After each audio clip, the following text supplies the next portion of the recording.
Hey everyone, welcome back to MNMM PTE NAATI. This is Manmohit. Now, in today's video, we are going to go over the Summarize Written Text topic of your PTE Core exam. It's different to your PTE Academic. So if you are going to give your PTE Core exam, this video is definitely going to be for you. I would be discussing everything for this topic, which includes your introduction, the scoring, the tips and tricks, and what to do, what not to do. Every single thing would be discussed in this one. So stick around for that.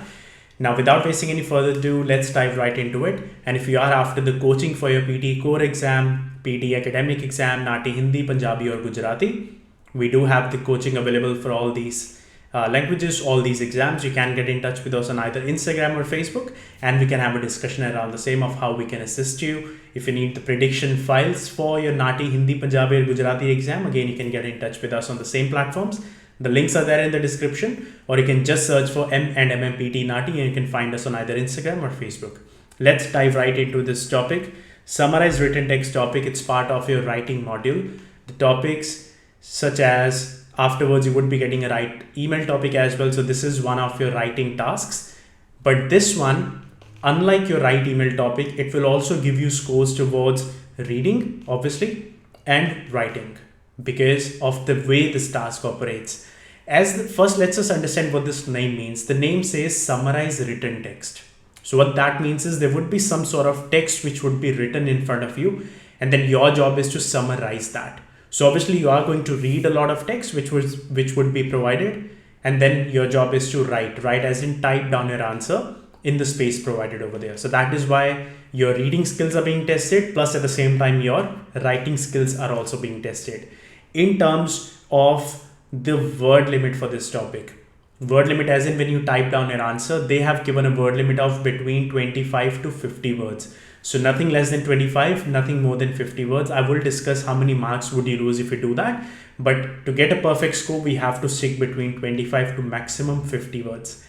In order for the time, so entire question will give you 10 minutes, and that involves everything. When you read the text, when you plan your ideas, when you type down the answer, when you proofread all the words, every single thing you have to finish within 10 minutes. So there's not a lot of time, but if you practice in a proper way and do it the way I explain you in this video, you should be able to complete your answer easily within 10 minutes. And that's our target as well.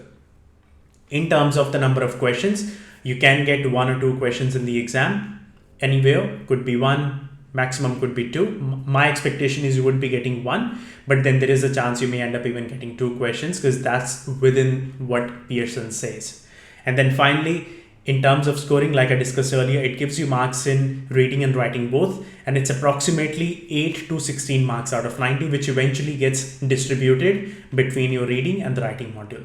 So if you are someone who's aiming for 7 each or 8 each, which is 65 or 79 in the PTE exam, this will definitely prove useful, considering 8 to 16 marks. Even if you get 8 marks in reading and 8 marks in writing out of 90, that's still a lot of marks to gain. So we have to make sure we do it in the correct way that I would be explaining you right after this. Let's look at the scoring. Now, scoring is with 4 different components. Obviously, starting with your content, which is what you type in the form of your answer, all the main ideas, which I would be discussing after that. Next is your form, which again I would be discussing in a bit. Form as in your word limit. Next being your grammar, making sure there are no grammar mistakes. Wherever there's a full stop or a comma, capital letters, all those things are taken care of. And finally, it's your vocabulary, which is something you don't really have to worry about. And why, I'll explain that in a bit when we do that particular example. So the only thing you have to take care of in this would be the first 3, which is content, form, and grammar. Let's have a look at the form now. Form, like I was saying, it's your word limit. Your target should be making sure you get that 2 marks. You are not aiming for 1 and definitely not a 0, because if you get 0 in the form, you get 0 in the entire question. So you have to make sure you get 2 marks, which is making sure you type your summary between 25 to 50 words. If you type between 5 to 24, or if you type between 51 to 60, that means you either are under the word limit or you exceed your word limit, you lose 1 mark. And if you type less than 5 words or more than 60 words, you get a straight 0. Other few things that you have to keep in mind to make sure you do not get 0 is to make sure your entire summary is not written in capital letters. You have to have a mix of uppercase and lowercase letters. Another thing is, if you do not put any punctuations, like there's no comma, there's no full stop, straight summary with all the words, again, you will get a 0 in the form and eventually 0 in your entire summary. And another thing is consists only of bullet points. That means you started making bullet points, number 1 this, number 2 this, number 3 this. Again, that is a wrong format, that is a wrong form. You get 0 because of that. So always make sure to not do these things and making sure your word limit is between 25 to 50 words. Let's talk about the content for now. Now, content is the pillar of this topic. If we can find these main ideas correct, you are doing a good job in Summarise Written Text. Otherwise, content is something which many students have to make sure they get it right. Few things to talk about main ideas. What are main ideas? Main ideas, as the name says, main information from the given text. Your job is to find important information from the given paragraphs and introductory sentences. The sentences which are giving some information for the very first time and that has not been repeated again.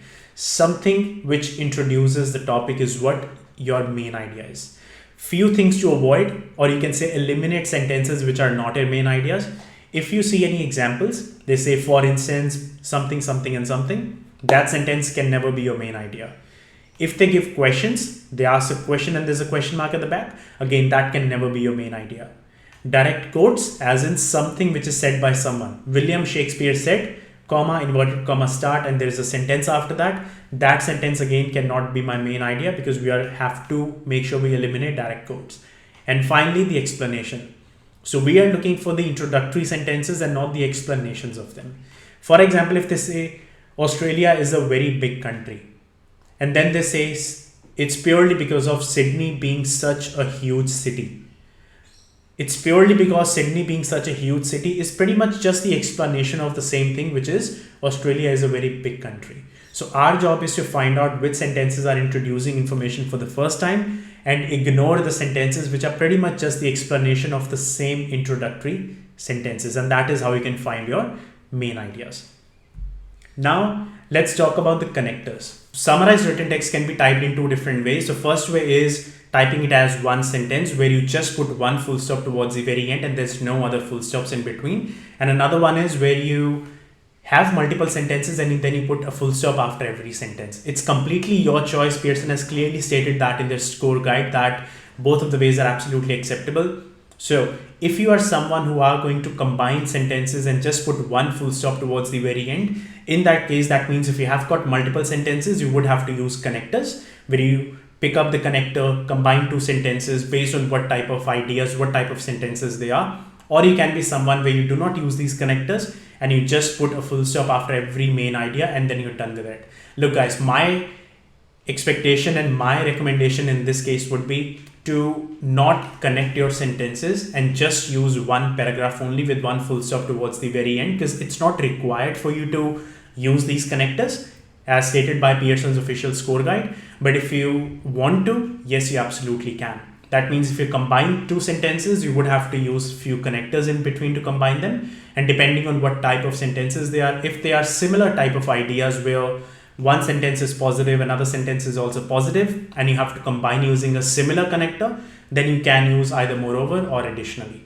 The best part is the grammar part is very easy for these two, that you have to put comma both sides. So you put a comma, you put the word moreover, and you put another comma, and you're done with that. Same goes with additionally. You put a comma, you put the word additionally, and you put another comma. Or the word however. If they are opposite sentences that you're trying to connect, which means, let's say, Adelaide is a beautiful city, and then you say Sydney is not a beautiful city. So because these are opposite kind of sentences and you have to combine these two, you can say Adelaide is a beautiful city. However, Sydney is not a beautiful city. Or if you were saying Adelaide is a beautiful city, Sydney is also a beautiful city, then you can say Adelaide is a beautiful city. Moreover, Sydney is also a beautiful city. So depending on what type of sentences are there, you can combine them using connectors. But like I said, you don't really have to. You can just say Adelaide is a beautiful city, full stop. Sydney is also a beautiful city, full stop. And that would be your perfect answer as well. So you can avoid using these connectors. Now let's have a look at this question. Now what you can do is, you can pause this video. There's two paragraphs right in front of you. Your job would be to pause this video, read out all the text and try to find your main ideas as to what sentence do you feel are the introductory sentence and important ones, They're not examples, they're not questions, they're not direct quotes. All these things, explanations, they're not. They're just straightforward main introductory main ideas. Once you find them, maybe you can type your answers down in the comment section below and I can have a look if you've got it right or not, and just for your understanding as well. If not, you can write it down in your notebook, whichever way it's best to practice alongside me. And once you're done with that, you can resume the video and we can go through the explanation of what are the correct ideas and what are not. I hope you would have done it by now. Now, these two paragraphs, if you would have read it by now, you would see that in the first paragraph, they have started the paragraph with some important information. They said, what makes teaching online unique is that it uses the internet, especially the World Wide Web, as the primary means of communication. So they have said something for the first time. Obviously, it's the first sentence and it's an important information. There's no example, question marks, no quotes, no explanation, nothing. Afterwards, they said thus, THUS. The word thus itself means example or explanation. And they have said thus, when you teach online, you don't have to be someplace to teach. You don't have to lug your briefcase full of papers, start a lectern, scribble on a chalkboard, all these kind of things. So what they have done is they have given us the benefits of teaching online. So all those sentences which have given us the benefits of that are all either explanations or examples. Our job is to just find the main ideas and that's about it. So my main idea in the first paragraph would be my very first sentence, which is starting from the what makes and ending with means of communication. Second paragraph, online learning offers more freedom for students as well. So this time they're not talking about online teaching, but they're talking about online learning. So now from the student's point of view, online learning offers more freedom for student as well. They can, who is they? They is students. They can do what? They can search for courses using the web. They can assemble in virtual classrooms. So all those extra sentences after that are pretty much just explaining how online learning offers more freedom for students. So my first sentence is the main idea. Afterwards, it's all explanation or examples. So again, my first sentence in the second paragraph is my main idea. So the more questions you practice, easier it would become for you to find out the correct main ideas and eliminate the rest of those. So now we know in both of the paragraphs, first sentence each is your main idea. How do you combine them? And like I said earlier, you have got two ways. These are the two ways. First way would be where you do not put a full stop in between a sentence, in between a paragraph, and you just put one full stop towards the very end. You say what makes teaching online unique is that it uses the internet, especially the World Wide Web, as the primary means of communication, word by word. Remember guys, we are not supposed to paraphrase. You do not have to, because you still get a full score even if you do not paraphrase and type every single thing down word by word. So you don't really have to paraphrase. So that is how the vocabulary part would be taken care of, and that is how this question can become easy once you practice enough of them. And then what I've done is I've used a connector, which is moreover, because both of these sentences are similar in nature. First, I'm talking about how is teaching online unique, and another one I'm talking about how is online learning good or best for the students. So both sentences are positive. So I can use the connector moreover. And if you look at my grammar, what I've done is I've put a comma before the word moreover, and I've put a comma after the word moreover, and I've just put one full stop at the very end. In total, I've written about 30 to 33 words, which is absolutely perfect because I am supposed to type between 25 to 50 words. Same thing goes for the other one, where I haven't used a connector, but I've just put a full stop after the sentence. So what I have done is, what makes teaching online unique is that it uses the internet, especially the World Wide Web, as the primary means of communication, full stop. Online learning offers more freedom for students as well, another full stop. And again, 30 to 33 words. Between my word limit 25 to 50, all the main ideas are right. I haven't paraphrased. Grammar is perfect.